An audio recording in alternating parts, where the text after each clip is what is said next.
اعوذ باللہ من الشیطان الرجیم بسم اللہ الرحمن الرحیم۔ اگر شادی کی پہلی رات دلہن کے ساتھ ہم بستری نہ کی جائے تو کیا اگلی صبح ہونے والا ولیمہ قبول ہوگا یا نہیں؟ ہر مسلمان بھائی یہ پوسٹ لازمی پڑھے۔ اہلیہ کے ساتھ ہم بستری کے بعد ولیمہ کرنا جائز ہے یا نہیں؟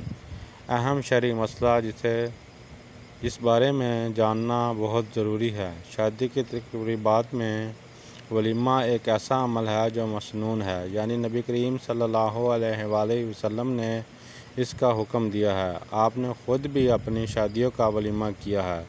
اس کا سب سے بڑا مقصد اللہ کا شکر ادا کرنا ہے کہ اللہ تعالیٰ نے زندگی کے ایک نہایت اہم اور نئے موڑ پر مدد فرمائی اور اسے ایک ایسا رفیق حیات اور رفیق سفر عطا فرما دیا جو اس کے لیے تفریح، طبع اور تسکین کا باعث بھی ہوگا اور زندگی کے نشیب و فراز میں اس کا ہمدم، ہمدرد اور مددگار بھی ہوگا۔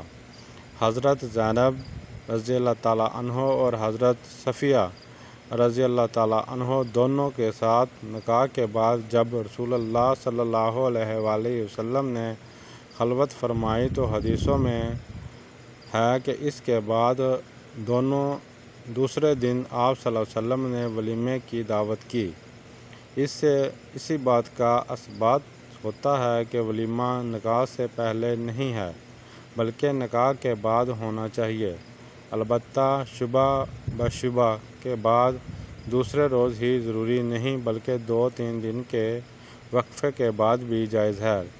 لہٰذا اگر ولیمہ سے قبل خلوت صحیح بھی ضروری ہے یا نہیں یا اس کے بغیر ولیمہ جائز ہے۔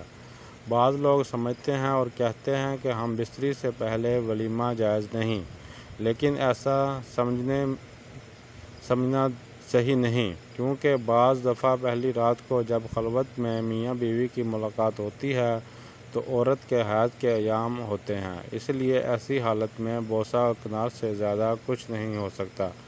جاری ہے نیز کسی اور وجہ سے بھی بعض دفعہ ہم بستری نہیں ہو پاتی، اس لیے ولیمے کی صحت کے لیے ہم بستری کو لازم خیال کرنا صحیح نہیں۔ مخصوص قسم کے حالات میں